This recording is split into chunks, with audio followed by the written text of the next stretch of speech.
There's a whole lot of snow. I got a lot of Canada. Stupid snowstorm. Look at this shit. This shit is like 2 fucking meters tall.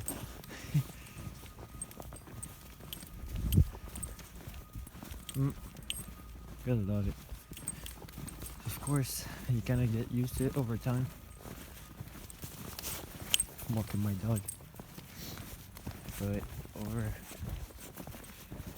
I mean, 6 months, a year, if not more, of snow is too long, if you ask me. I just don't want to have snow anymore. I'm tired of it. There's 2 more months, I think. Yeah, depends every year. But yeah, generally it ends in April, sometimes March. Look at this big snowbank. Yeah. If you want to come live in Canada, be ready for this, because this is insane.